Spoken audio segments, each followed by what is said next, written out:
Go! Hey! What up, Sean? What up? What up, Mark? This is it. This is the male version of Powerpuff Girls. We are back. We actually know what Powerpuff Girls we are as well. We do. The test we took last year. Actually, that's true. Last year we took a Powerpuff Girls test. We got to plug that episode. We did a little Powerpuff test. That Everyone on the sales team and the investment team were actually Buttercup. Buttercup? Yes. I think we were all Buttercups. Yep. I love me a little Buttercup. No BS. Just go for it. No BS. Ladies and gentlemen, welcome to another episode of Friday Night Live. Hope you enjoyed the previous one. We're doing a 3-part series where we are talking to you about successful property investing. So far, we've talked about the type of properties you want to buy. We've talked about designs, functionality. We've talked about risks. That was the first one because even before we got to property, Mark, Sean, myself, we talked about the risks that people come across. Now, this is the third part, the most important part, I will say in a way, which is actually making these properties and these risks a reality. Because if you don't have the money, we don't know what we can actually do. So today is leverage, understanding. Actually, I'm going to be a little dramatic. Let's write it out over here. Put it up there. Money! Monet.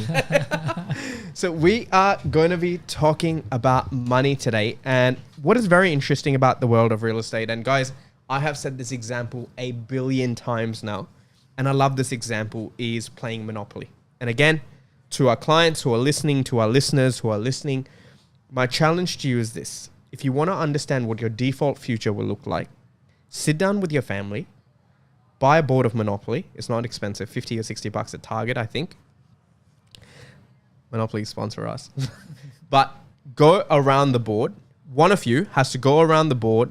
You're not allowed to buy or build any property. You are just going to go around the go, keep rolling the dice and collect 200 or 2,000 or whatever version of it you're playing and see what that ends up. Who is better off? The guy who bought any property, the guy who bought the best property, or the guy who didn't buy anything at all? And you will soon, that game will teach you, because it's not only about real estate. There's chance cards. There's taxes. You go to jail. Right? It's a game about life. It is. Yes. It is. And the best way to know what your default future is going to look like is to go around the board, Monopoly, with 4 other people, collect money at go, and never buy any real estate. Because that's what's going to happen to you if you're not going to go out there and play in the marketplace. Because we do live in a capitalist economy, whether you like it or not. Everything is growing, these massive valuations, right? Everything is worth millions and billions and trillions, and Amazon's valuation and Uber and Airbnb, loss-making companies, are somehow valued at ridiculous amounts of money. How is this happening? Where have these valuations come from? Where is this money? It all comes down to leverage. Amen. People have found a beautiful thing, almost a magnifying glass, to be able to imagine, zoom into your money. Imagine it's photocopying your money. Imagine I can take my $1,000 today, get another $9,000 and actually go and execute at $10,000. I can take $100,000 today, take another $900,000 and execute at $1 million. And I can take $1 million and do it at 10 and 10 at 100 and 100 at $1 billion. We can just keep going. And think about this. Today, what we're going to talk to you about is not something where if you're scared of debt, you got to play that Monopoly game. You really, really have to. And leverage is like this, guys. And I just want to do an important introduction. You know, when you start Monopoly, and I want to relate this to the game because I want to simplify this for people. You know, some of our audience have children. You know what's so weird? You're talking about children, right? Some of the children love being the banker and not being playing because children naturally understand that if you're controlling all the money, you're doing the right job, right? You are. That is true. That is very, very true. Now, when you start Monopoly, Sean, and this is like real life, everyone gets dealt a starting amount. When you start off, you get a couple of hundreds, couple of 50s. That is servicing. In real life, that is your serviceability, your ability to borrow money against your current income versus expenses. Now, everyone is rolled out a different servicing dependent on your circumstances. Is it though? So in Monopoly, everyone starts at a different dollar amount? No, in Monopoly, it's the same. So in Monopoly, it should also be changed. You should have a real life version of Monopoly where you get a different amount based on luck, based on which card you draw. 100%. Someone starts with 1,000, someone starts with 500. Make it almost realistic, right? That would be so cute. I've always had an idea to play Monopoly with real money. In a big room, Crown Casino, here we come. put $1 million, buy in, let's do it. But, bro, maybe this is $1 billion idea right here. I'm just giving it to the public. Real life Monopoly. Right. But think about this, okay? Everyone in our lives, starting off, has a starting point. That is the amount of money you can borrow. $1 million, $2 million, $10 million, $100 million, depending on where you are. But unlike Monopoly, what happens in real life is you have the ability to increase the money you start with based on your skill set, ability, and hustle. Especially in a country like this, okay?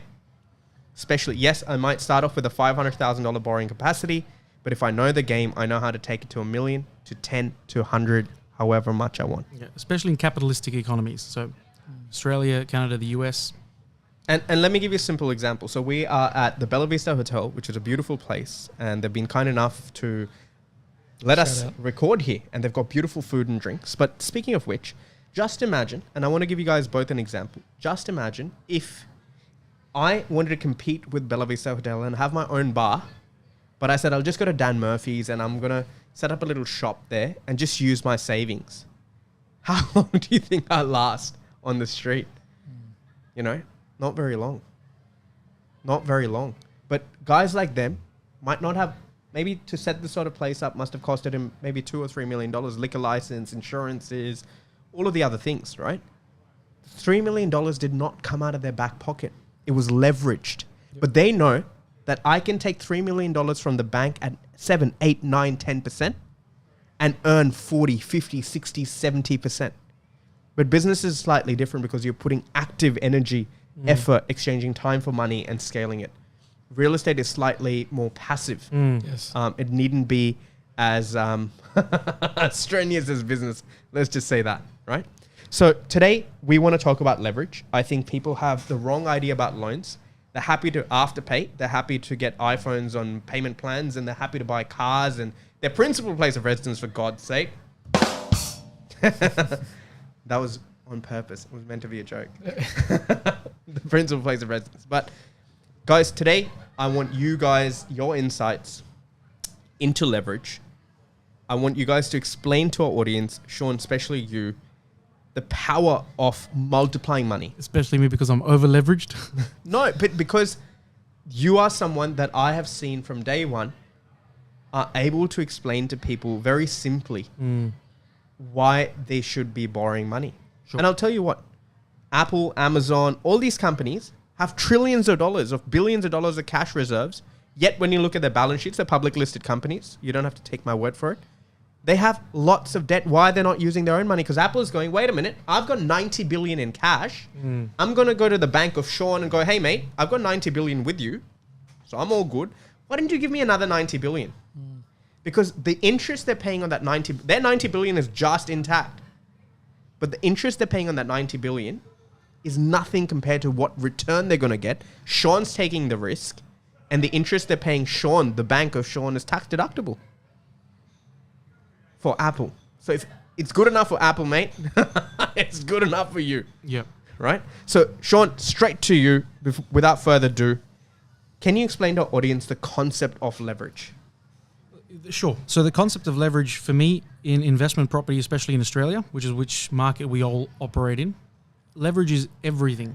When I say leverage is everything, it really is the reason you're a property investor to begin with.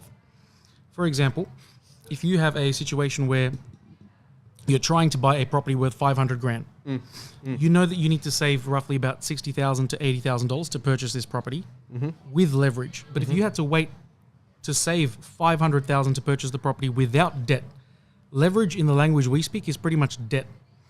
Everyone leverages. So if you're buying a car, you finance it, you lease it, you're pretty much leveraging it, right? Now, if you're going to leverage with a car, people do it so openly because it's a small amount. when people are buying property, they feel like they're taking on a massive burden. The weird thing is property pays you back something known as a rental yield, right? So if you're buying a property with borrowing from the bank at 4% or 3%, and your property's paying you back at 3% or 4%, what is the property really costing you? Nothing, just the maintenance costs, right? The service costs, which everyone can bear. And But even the service costs are tax deductible.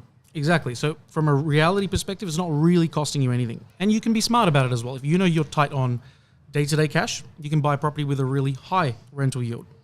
If you know that you want more growth, which we talk about in a different episode, you can purchase a property with a lot lower rental yield, but still have a bit of an offset to the cost of borrowing the money. Absolutely. To begin with. So the weird thing is leverage comes to those who can, I feel personally that leverage will help the investors that understand that, you know, you have a chance to max out leverage. So let's say you have a situation where you can buy one property with 100 grand, which is a 20% deposit, so a $500,000 property. If you go out there and you purchase that property with a 20% deposit, which still a lot of people in the marketplace feel that you have to have a 20% deposit. Do you know why? These were claps for those people who've lost money faster than anything else. There is no reason for you to do a 20% deposit in this marketplace. If you understand money, right? So principal place of residence, probably different story. So the audience needs to know that if you really understand leverage and you're buying investments, do you need to put down a 20% deposit where you'd rather, if you have the capacity for in servicing, which we'll talk about at a different session as well, would you rather just control 2 assets worth 500K, so control $1 million with the same 20% deposit? I would, personally. That's what I've done. It's worked really well for me. For a lot of investors that don't get the game, though, they try and avoid costs that are not benefiting them. So, for example, if you have to pay lender's mortgage insurance, we know it's tax deductible. Every single dollar. Every single dollar except the principal is tax deductible on an investment property. But the principal is your money anyway. That's what people need to start understanding. So I feel that this common divide... It's forced savings. You're literally paying yourself the money back. Exactly. So when people crack this code, that's where they'll understand that, okay, I have to leverage, I have to make the most of it because the marketplace is using it anyway. Yeah, you'll be knocked out. You will be knocked out. The people keep going, how far is the property market going to go? I'm like, if you're going to be doing 20, 40% deposits and you're going to be waiting to buy the right property, see you later. The 50,000 people like Sean, myself, Mark, or people, bro, compared to us, there are people out there who've got 100, 200, 400 million, $1 billion in real estate investments that are all leveraged. The bigger the player, the more leverage. When people are building, Sean, when the government is building road infrastructure, metros, they're borrowing money. The Australian government borrows money. Yep. If it's good enough for them, because they know the return on infrastructure, if they're paying 1% on the money they're borrowing or 2% on the money they're borrowing, what we can do. Mark, coming to you, and we're going to come back to you, Sean, for a little bit of an example. Yep. Mark, you have worked in the commercial space, right? And in the commercial space, I love Sean gave us a very realistic example of a $500,000, $600,000 property most people can afford to buy, right? When you talk about the commercial space, because I want to give people a concept, people aren't borrowing, people are really scared of, what if the interest rates become 4.5%? I'm cheering, rents are going up, right? But in the commercial space, people have always borrowed money at 7, 8, 9, 10, 12, 14, 15%, right? Why do they still do it? And their loans are not $500,000 in any way, shape or form. Yeah. In any, like the smallest loan from my understanding that someone would really want to do in the commercial finance space would at least be 2 million and over. Otherwise there's no point, right? There's really not, especially in today's prices. Yeah, what would the financier even say if someone came up to them for $1 million loan? What would you say back in the day? You'd be getting high interest rates put on that because they'd be like, I'm not can't do it. We can do it for 10% per annum. They're like, oh, it's too hard. Okay, well, we don't want it. They'll basically at that point will go, how much money can I make off this? Yeah. And give them a ridiculous, and if that guy's silly enough to take it, they will. Right? So tell me a little bit about why are these people borrowing money? What interest rates? And give us a little story. An example of a person actually that we came across many years ago, an interesting character. And they had a business that was developing duplexes, high-end duplexes around Sydney in good locations. And what they used to do was all off the record, cash, just the dodgy way. Mm-hmm. All right. And we said, okay, look, back in 1980 and 1975, that's great because there was no such thing as GST back then. Yep. It's an old way of doing things. Hide your money from the government. Don't show anything. But unfortunately, when this person needed to settle their next couple of sites, all right, banks are going, well, show me your last 2 years of financials. Yeah. All right. Show me your financials that you are in a profit. Oh, we're at a loss. Why are you at a loss? Oh, we didn't want to pay too much tax. All right, well, if you're at a loss, it's black and white. I'm not giving you the money because I don't trust you to keep, stability on this cash. And what happened there was we ended up educating this person more than anything. It was education saying, right, this is what happens if you're going to leverage your money. I think they had $1 million in cash in the bank at the time. We said, you've made $1 million off a previous project. Great. It's sitting in the account. Let's get you a bit more legitimate now. Otherwise, you're going to be just flatlining. Pay your taxes, pay the GST. Yeah, but you'll be doing the same thing. Yep. And when you're dealing in cash in today's day and age, look how many builders are going bankrupt. Yep. Right? It's going to be a domino effect soon.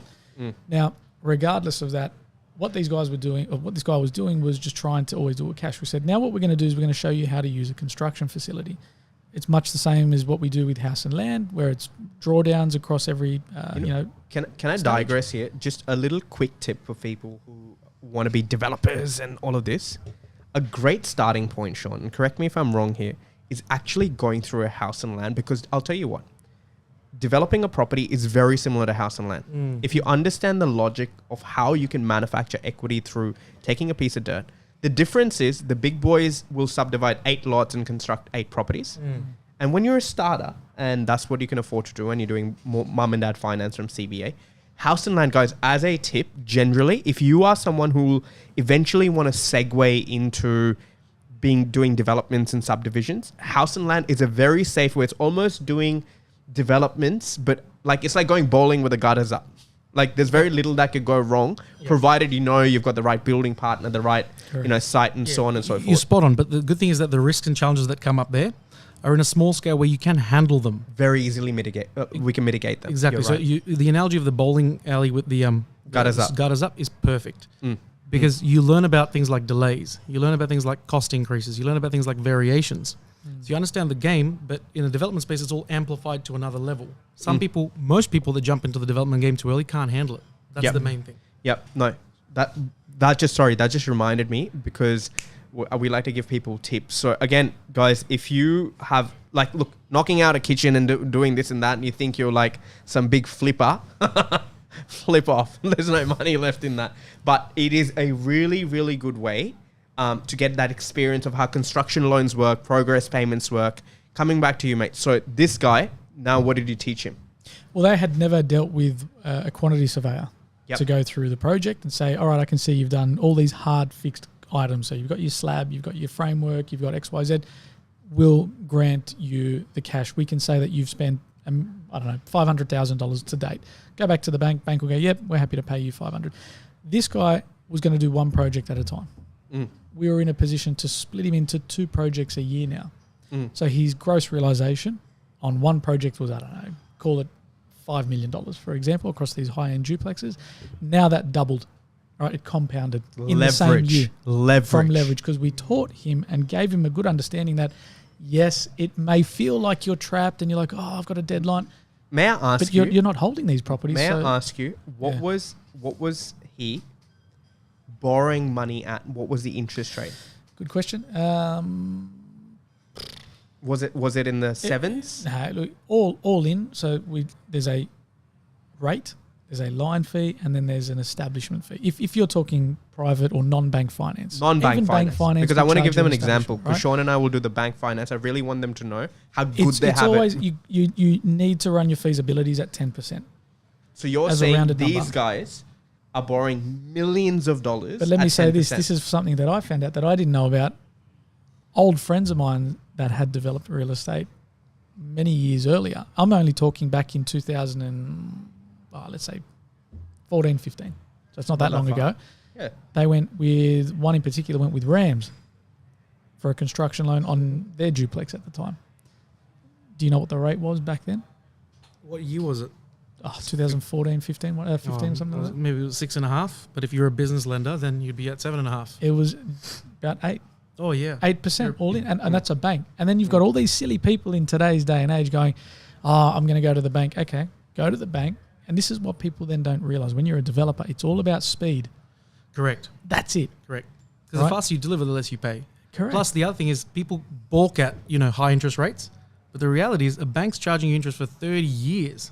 Developers probably only charging you for 18 months, 24 months, 48 months. Yep. But if you really look at leverage, right? So if I, very simply put, let's just really dumb it down. Yeah. Okay. If I am selling, I don't know, let's say I'm a vegetable vendor, right? And I know for a fact that people in a certain area love organic vegetables, but I only have $5,000 to my name. Even if I go today to the farm, I need to cash and carry $50,000 worth because that's when I can attract a Sean and a Mark and get a few people. There's no point having 3 cucumbers, right? Yeah. If I'm borrowing from, I go to Sean and go, mate, look, I don't have all of this, but this is my car key. It's paid off. Can you give me some money against it? And Sean's like, you know what, mate? I'll give you 20% interest for the day. Yep. For the day. Wow. Right? For me, I will take it because I know I can flip that vegetable for 100%. Right?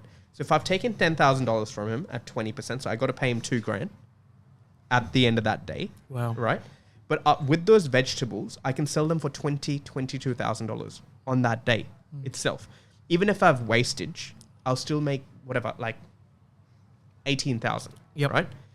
At the end of the day, I've made 18, paid him back his 10 plus the 2. Now I've got $6,000 for the day for money I never had. I never had any money. I just made $6,000 from giving this guy the keys to my car, a piece of shit car in this example. Yep. Saying, mate, if I don't pay you, keep the car. He's tried to be an opportunist and gone, oh, this idiot, I'll charge him 20%. But even at that, if I knew what I was doing. So when you look at Sydney's capital growth, forget any 6.85%. Okay, so 6.85% has been the average capital growth across capital cities. Yep. Very simple. So if I go 72 divided by 6.8, that means in 10 years, properties have doubled. So if I've borrowed $500,000 from the bank or $1 million from the bank, and like Sean, you said, mate, your interest is being paid by the ATO or the tenant. The principal amount, if I do choose to pay, is I'm paying myself back. I have only in a, say for example, in a $1 million property, what would I have put in? What's 17% maximum? Let's just go for $1 million property. Yeah. I would have put in what 17%. So that's what $170,000 in. 10 or 12% deposit, LMI, stamp duty, solicitors fees, buying costs. Right? Sean, can you just show the audience the cash on cash return if this property in 10 years is worth $2 million? Yeah, of course. Can we do it on the iPad? Yeah, of course. We can. Let's itching, record this. Itching to use the iPad all podcast. Mate, you want to do a quick subscription subscription shout out to the gang? Guys, this is the time we are going to take our subscription break. When you come back, Sean is going to show us how to work out a cash on cash return from leverage using the iPad. See you guys in a minute.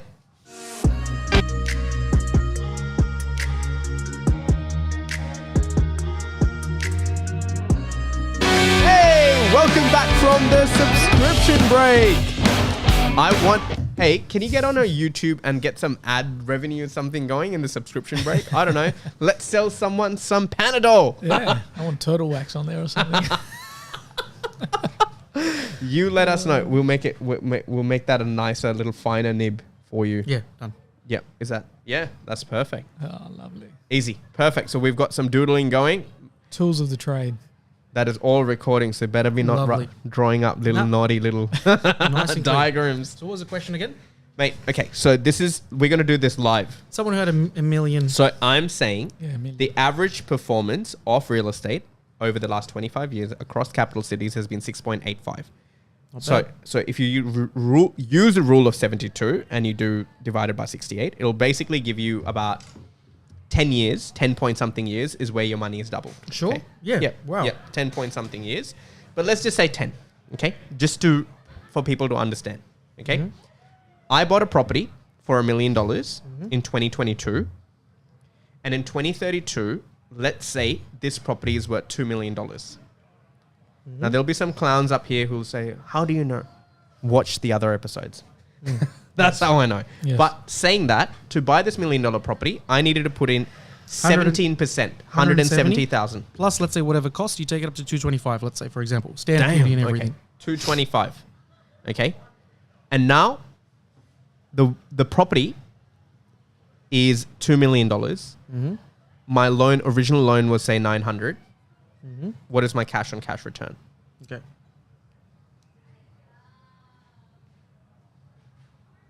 There we go. We got to have some background. Rolls. We got to have some background noise while he's working out these numbers. So walk our audience through it. So what are you doing?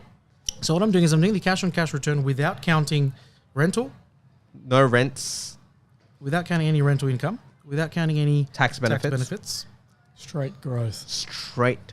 That's why I want to simplify it. Otherwise, the return is ridiculous. People will pass out. They'll call me a liar. It'll be that good. Yeah. They'll be like, mate, we're playing Monopoly with cash. I think that should be our next episode.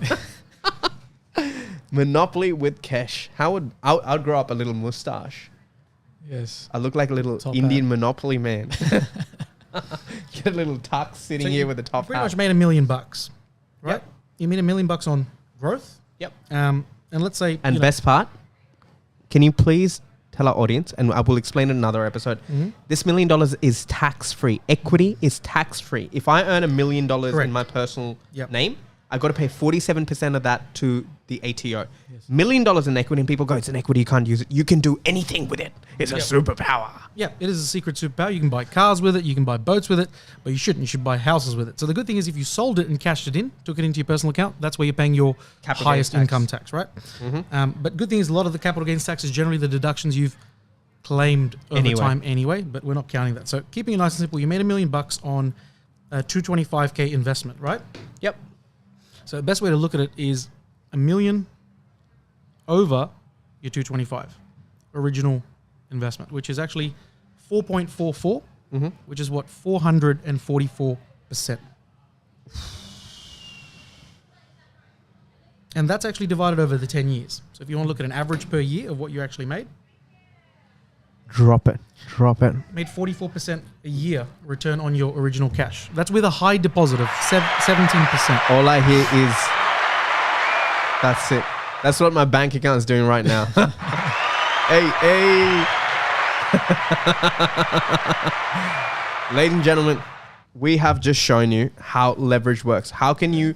The best way to make money is to double it, right? Isn't that vault guy, that business coach, he'd say, you're only a couple of doubles It's away, a doubles game. right? Can you explain that to our clients? Well, everyone's only a few doubles away from their dream target of cash. So That is true. if you had a target that you wanted to be $1 million richer or $1 million more wealthier, you're only a very few doubles away. So let's say you have only 10 grand now.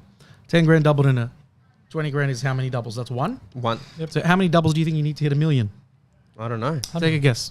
100 doubles? No, No. a lot less. Yeah, I was going to say, these are 20 20 double, grand. 40 double. So one double takes us to 20. Two doubles takes us to 40. It'll be 8.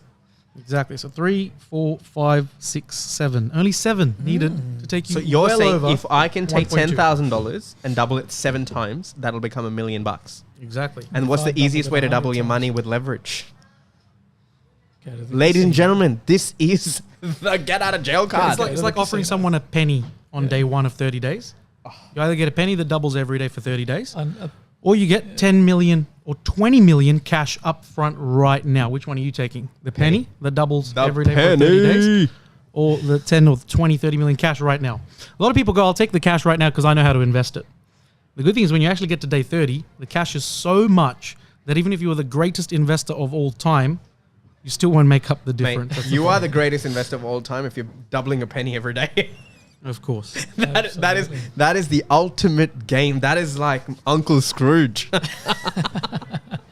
Mate, I got to do an episode. This Halloween, I think I'm going to dress up as either like Mr. Monopoly. Mr. Monopoly. I think that's going to be Great idea. And we'll go to Star Casino, dress as Mr. What did Monopoly. we do last year? Squid Games. We did Squid Game last year. That was We nearly passed out. Those masks. Can't Never believe doing that that was again. so long ago. Oh, that was a little. But coming back to leverage, ladies and I think gentlemen, that's a beep there. That's right. Timestamp it. timestamp it. But speaking of leverage, ladies and gentlemen, I think the most important thing, the takeaway from today, was borrowing money against the right type of assets. And again, I don't care if it's growing at 10% or 3% or 4%, because what is your alternative, right? I look at it very, very simply. I have a limited amount of money. So my starting of my monopoly, right? Based on my job, my background, inheritance, whatever it is. Based on that, I have a limited amount of money to start with.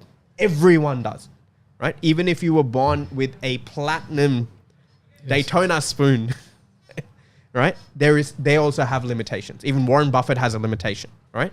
Yes. Everyone has a limitation. So we're not talking about that. There's no equal playing ground. I understand that. But I can tell you this. If you have two people in a household working, like let's do simple math, right? To buy a $650,000 property in Australia, you need to have a household income of say between $85,000 to $95,000, right? There are a few moving parts here, number of children, current credit cards, whatever I'm saying. But in a household, to earn $95,000 is not a big deal. And if it is a big deal for you, property is not for you. Go focus on your career. Forget first make the money. Yeah, exactly right. Don't worry about property investing, because investing is the second part of wealth creation. In fact, there's a really good episode where Sean talks about stages to this game. There's stages, levels to this game. Yeah. And if you don't have a household income of at least $90,000 to $95,000 between two people or one person or whatever it is, don't, mate, go back and upskill. Focus on that first.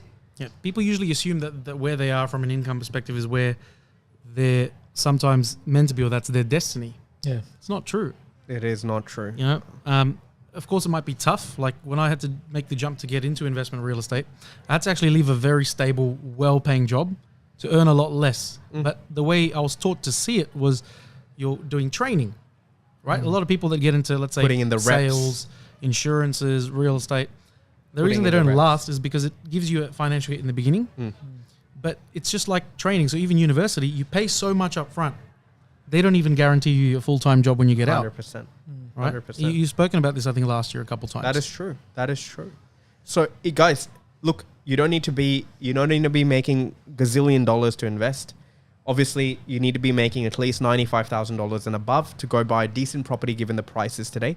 Can you buy properties for cheaper? Can you play this game at a lower place? Yes.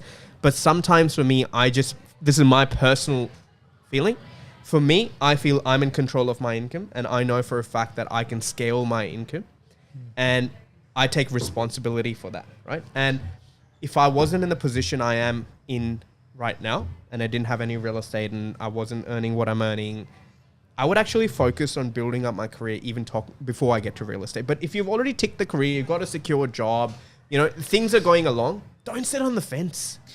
I agree. And I want to add, I think people are very fearful of debt before actually being involved, because when you're in the debt, you actually realize it's not the end of the world.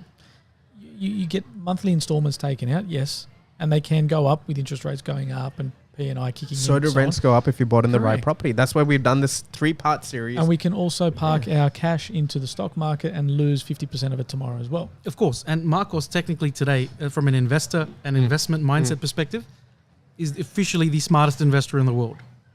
With me? Yep. Personally speaking. Because you crack the investment code, which is you want to get into a market which is rising, gets good capital growth, rents rise. Everyone wants the magical unicorn. I call it unicorn. Yes. Everyone wants the unicorn combination. I want a property which rents really well and grows in value.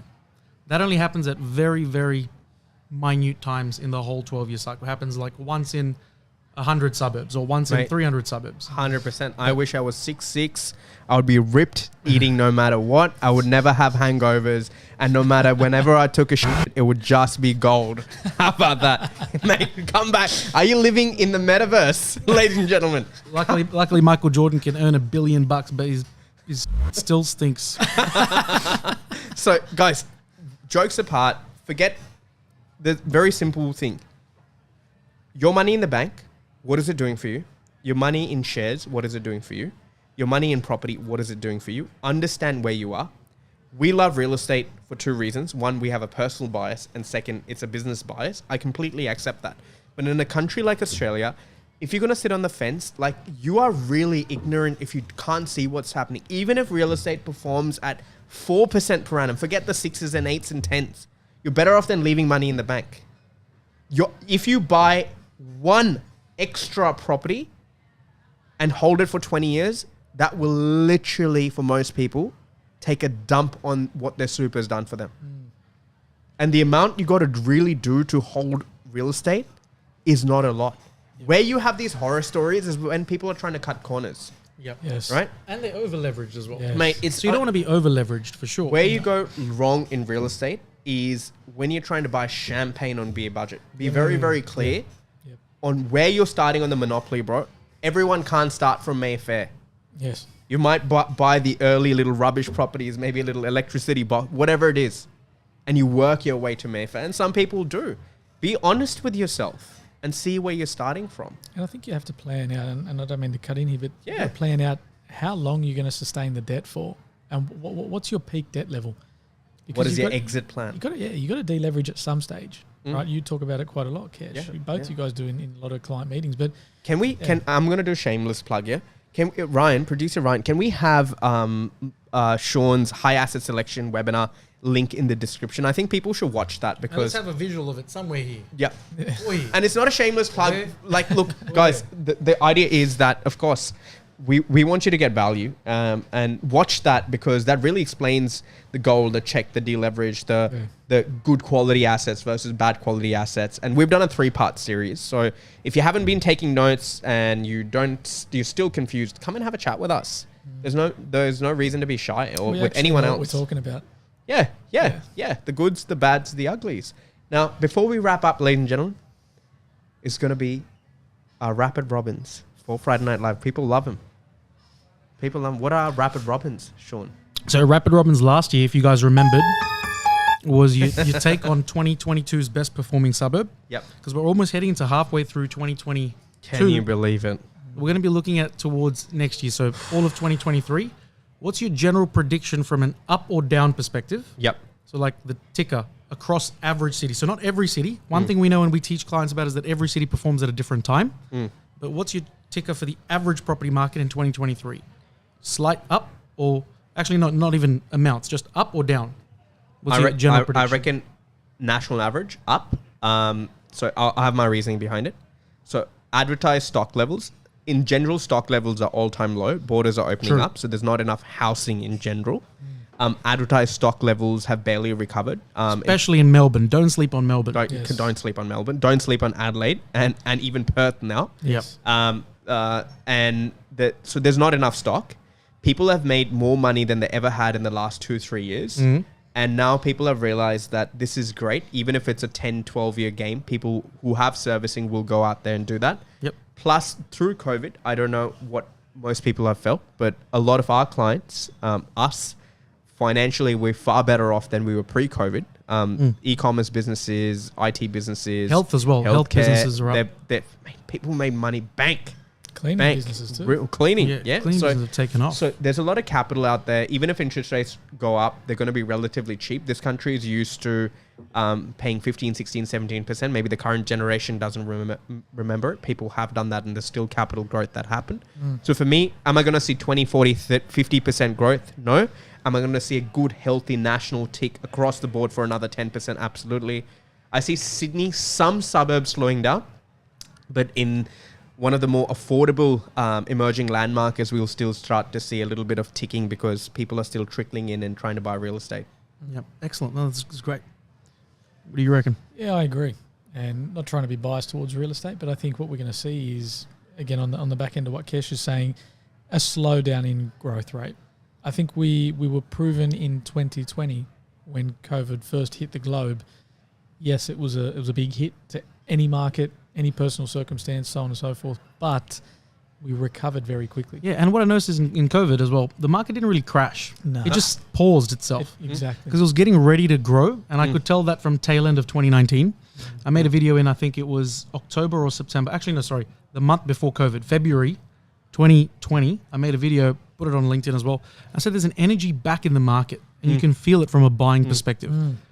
That feeling is not from statistics. It's just from conversations, people, the way they talk about real estate. And then COVID happened. So it didn't really crash the market. That's why people say, oh, when you bought during COVID, it was great. Shares, of course, they're very reactive, right? So they will drop. You can pick them up. A lot of people are fearful because they go, oh, I don't know if it's going to drop all the way. For example, Virgin Australia dropped all the way and it's done. It's dead. So if you kept buying, financially it was a good trick. Keep buying the dip. And you can buy the dip all the way to the depth. With your dip in your hand. You don't need a sense of that. Yeah, it was a dupe. So, some people can actually buy the dip right till the death, which is sad. But real estate, didn't really go down. But there was a... Look, Sean, when we're buying stuff, bro, like reality is, for me at least, so there's active investing and there's passive. Active is doing shares, development. I'm spending time, money, energy, right? There's passive where I set and forget. I set and forget. And I know for a fact that I'm not going to move out or change or transact that property at least for 10 years. If I had my way, I would never sell it. That's why short-term fluctuations on, are you overpaying by 3%? Are you underpaying by 3%? These things don't matter. But it doesn't matter. Going back to the original rapid round robin, 2023, I'll see a national average drop, but I'll see some markets, capital markets, actually uptick significantly. So I'd predict a national average drop, like not a lot, but a correction of let's say 2% or 3%, but down nationally, and some sub-markets up quite heavily. That's what I reckon. It's an interesting take, but I can see that. We were sourcing something for someone in Adelaide the other day, and Adelaide's always been a sleeper, and Adelaide's never been one of those markets where someone calls you up and goes, "You got to sign on the land tomorrow. That's it. And I was like, mate, Adelaide, relax. And then I looked at it. There's a 28% drop from last year this time on advertised listings, and the pipeline is absolutely dry. You know what's funny? You're saying Adelaide's considered a sleeper. Brisbane was considered a sleeper for 10 years straight. Yes. Yeah. 10 years straight. 2012 till 2015 till 2022. Can you imagine the people who like Brisbane's not doing anything and sold their properties in 2017? That's what I'm saying. 17, 18, 19, and even 20. Imagine if they sold in 2020. And if you bought in 2020 and held just for 2 years, you make up. That's why you need to diversify. Yeah. That's why you need to have multiples, Anyway, we are done. This is Friday Night Live, ladies and gentlemen. Hope you had fun. This was another episode. Give us a comment, give us a like, give us a share. Let us know if you want to learn anything more. In the meanwhile, enjoy your weekend. Lots of love and take care.